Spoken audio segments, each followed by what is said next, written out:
Friends, நம்ம சேனலில் ஒரு அருமையான ஒரு ஆந்திரா ஸ்டைல் சிக்கன் கிரேவி தான் செய்ய போகிறோம். ரொம்ப ஈஸி, ரொம்ப சிம்பிள், டேஸ்ட்டு சூப்பர். இது நானே சொல்லக்கூடாது, நீங்கள் செஞ்சு பார்த்துட்டு எனக்கு நீங்கள் கமெண்ட்டில் சொல்லணும். அவ்வளோ அருமையான இந்த கிரேவியை நீங்கள் மிஸ் பண்ணாமல் செஞ்சு பாருங்கள். ரொம்ப சூப்பராக, ரொம்ப நல்லா இருக்குது. இது எப்படி செய்யுது அப்படின்ட்டு வாங்க ஃப்ரெண்ட்ஸ், வீடியோக்குள்ளே போய் பார்க்கலாம். வீடியோக்குள்ளே பார்த்துக்கு முன்னாடி புதுசாக பார்க்குறவங்க நம்ம சேனலை சப்ஸ்கிரைப் பண்ணி வச்சுக்கோங்க. வாங்க ஃப்ரெண்ட்ஸ், எப்படி செய்யுதுன்ட்டு பார்க்கலாம்.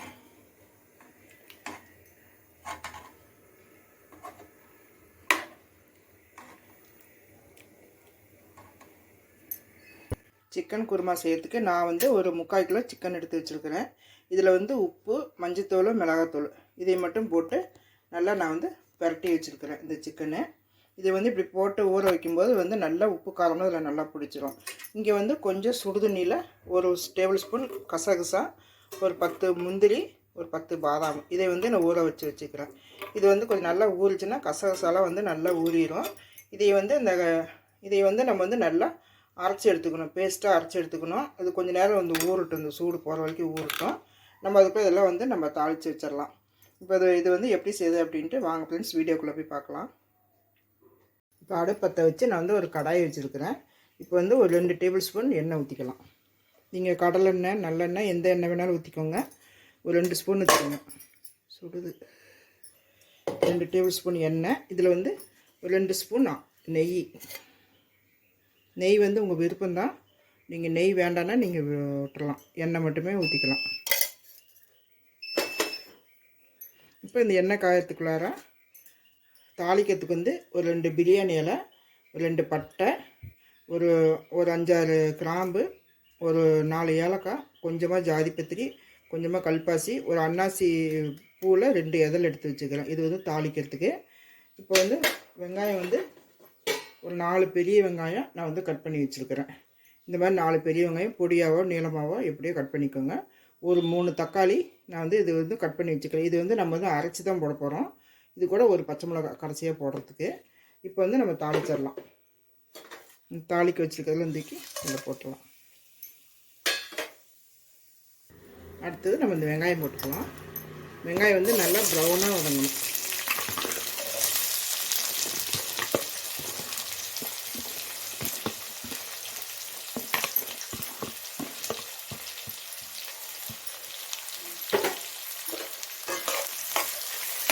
வெங்காயம் நல்லா ப்ரௌனாக வதங்கட்டும். அப்புறம் இஞ்சி பூண்டு பேஸ்ட்டெல்லாம் போடணும். வெங்காயம் கொஞ்சம் நல்லா ப்ரௌனாக வரட்டும். இப்போ பாருங்கள், வெங்காயம் இந்த அளவுக்கு வதங்கிருச்சு. இப்போ நம்ம இஞ்சி பூண்டு பேஸ்ட்டு ஒரு 2 ஸ்பூன் போட்டுக்கலாம்.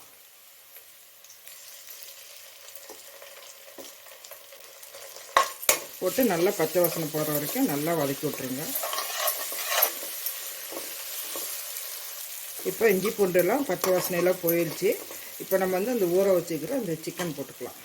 சிக்கன் ஊற வச்சுக்கிறோம்னா மிளகாத்தூள், மஞ்சத்தூள், உப்பெல்லாம் போட்டு ஊற வச்சுக்கிறோம். இதை நம்ம போய் போட்டுக்கலாம். நீங்கள் இதே மெத்தட்லேயே மட்டனில் கூட நீங்கள் செய்யலாம். மட்டனில் ஊற வைக்கும்போது கொஞ்சம் தயிர் சேர்த்துக்கோங்க. இது போட்டு நல்லா கிளறி விட்டுட்டு அப்படியே மூடி வச்சுட்டு ஒரு 5 நிமிஷம் அப்படியே வேக விடுங்க. நல்லா வெந்துடும். அதுக்கப்புறம் இந்த மசாலா தூள்லாம் போடணும். இது நல்லா பரட்டி விட்டுட்டு ஒரு 5 நிமிஷம் அப்படியே மூடி வச்சுருங்க. இப்போ பாருங்கள், நான் ஒரு 5 நிமிஷமாக வேக வச்சிட்ருக்கிறேன். சிக்கன்லேயே தண்ணி விட்டு நல்லா வெந்து வந்துருக்குது. இப்போ நம்ம இந்த பொடியெல்லாம் கொஞ்சம் போட்டுக்கலாம். நான் தண்ணியில் எதுவுமே ஊற்றலை, சிக்கனில் இருக்க தண்ணியாக தான் இது.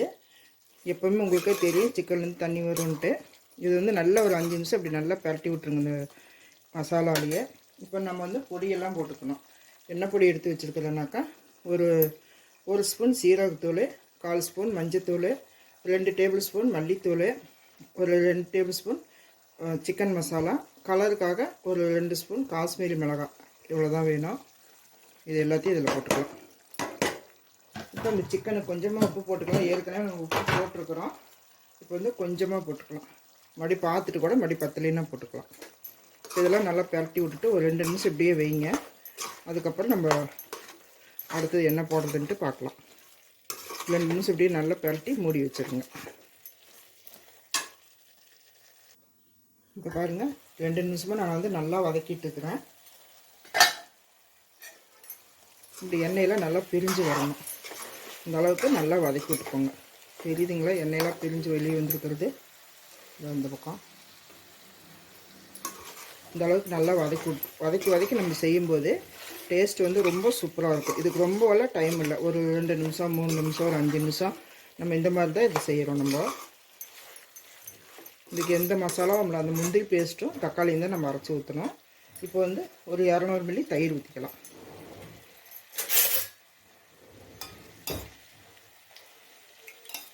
இந்த மாதிரி ஒரு தடவை செஞ்சு பாருங்கள், சூப்பராக இருக்கும்.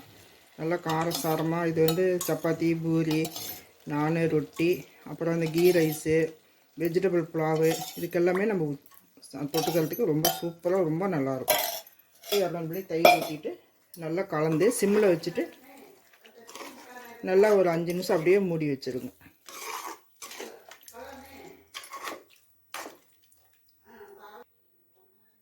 பாருங்கள், நல்லா 5 நிமிஷமாக நல்லா கொதிச்சிட்ருக்குது. நம்ம தயிர் ஊற்றுனதெல்லாம் நல்லா இதாகிடுச்சு. இப்போ நம்ம வந்து இந்த தக்காளியை நான் வந்து அரைக்கணும்னு சொன்னேன்ல, தக்காளி நான் அரைச்சிட்டு வந்துக்கிறேன். இதை வந்து நம்ம இதில் ஊற்றிக்கலாம். இதுலேயே கொஞ்சமாக மிக்ஸி கழுவி கொஞ்சம் தண்ணி ஊற்றிக்கலாம்.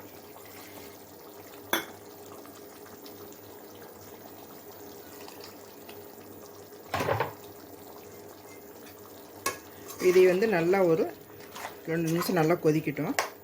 அடுத்தது நம்ம அந்த முந்திரி பேஸ்ட்டு போடணும். முந்திரியெல்லாம் ஊற வச்சோம்னா பாதாம், முந்திரி, கசகசாலாம் அதை வந்து நம்ம அரைச்சி ஊற்றணும். அடுத்தது இது வந்து நல்லா அப்படி 1 நிமிஷம் நல்லா கொதிக்கட்டும். இப்போ பாருங்கள், நல்லா கொதிச்சிட்ருக்குது. இப்போ வந்து இந்த முந்திரி பேஸ்ட்டை அரைச்சது நம்ம ஊற்றிடலாம். நல்ல ஒரு ரிச்சான இது கிரேவி. இது இந்த மாதிரி ஒரு தடவை நீங்கள் செஞ்சு ட்ரை பண்ணி பாருங்கள், ரொம்ப சூப்பராக இருக்கும். இது வந்து கெட்டியாக இருக்கனால நம்ம வந்து மிக்ஸி கழுவி கொஞ்சமாக தண்ணி ஊற்றிக்கலாம். இப்போ கொஞ்சமாக மிக்ஸி கழுவி கொஞ்சம் தண்ணி ஊற்றிக்கலாம். இப்போ இந்த ஸ்டேஜில் நீங்கள் உப்பு காரம்லாம் எப்படி இருக்குன்னு டேஸ்ட் பார்த்துக்கோங்க. உங்களுக்கு இந்த கிரேவி போதும் அப்படின்னு இந்த அளவுக்கு போதுன்னா நீங்கள் இதிலேயே நிறுத்திக்கலாம். இல்லை எங்களுக்கு இன்னும் கொஞ்சம் வந்து கொஞ்சம் தண்ணி மாதிரி வேணும் அப்படின்னு நினச்சிங்கனாக்கா இன்னும் கொஞ்சம் தண்ணி ஊற்றிக்கலாம். நான் வந்து இன்னும் கொஞ்சோண்டு தண்ணி ஊற்றிக்கிறேன். இன்னும் கொஞ்சம் இன்னொரு 1/2 டம்ளர் தண்ணி ஊற்றிக்கிறேன். ஊற்றிட்டு நல்ல ஒரு கொதி வரட்டும். அதுக்கப்புறம் நம்ம என்ன செய்யுதுன்ட்டு பார்க்கலாம். இது அப்பப்போ கிளறி விட்டுகிட்டே இருங்க. கிரேவி தான், semi gravy, Andhra style semi gravy.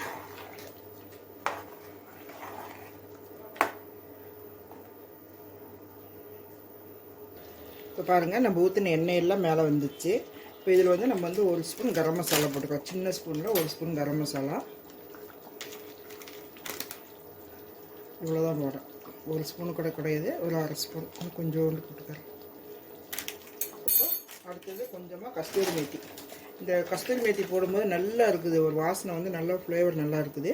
இது வந்து இப்படி வந்து நல்லா இப்படி கசக்கிட்டு போடுங்க. இப்படி தூவி விட்டுருங்க, சூப்பராக இருக்கும். இப்போ இதில் வந்து கொஞ்சமாக கொத்தமல்லி, நல்லா கொத்தமல்லி தாராளமாக போடுங்க, நல்லாயிருக்கும். இது வந்து சப்பாத்திக்கு சூப்பரான ஒரு இதுங்க, நல்ல ஒரு காம்பினேஷன். இது வந்து நல்லா கிளறிட்டு அப்படியே ஒரு 5 நிமிஷம் வச்சுருங்க. அந்த கரம் மசாலா போட்டது, கஸ்தூரி மேத்தி போட்டது எல்லாம் அந்த ஃப்ளேவர் வந்து சூப்பராக இருக்குது, வாசனையே நல்லா இருக்குது. இது நீங்கள் வந்து செஞ்சிங்கன்னா தான் இதை வந்து நீங்கள் ஃபீல் பண்ண முடியும். இது வந்து நல்லா ஒரு 5 நிமிஷம் அப்படியே வச்சுருங்க, சிம்லேயே வச்சுருங்க.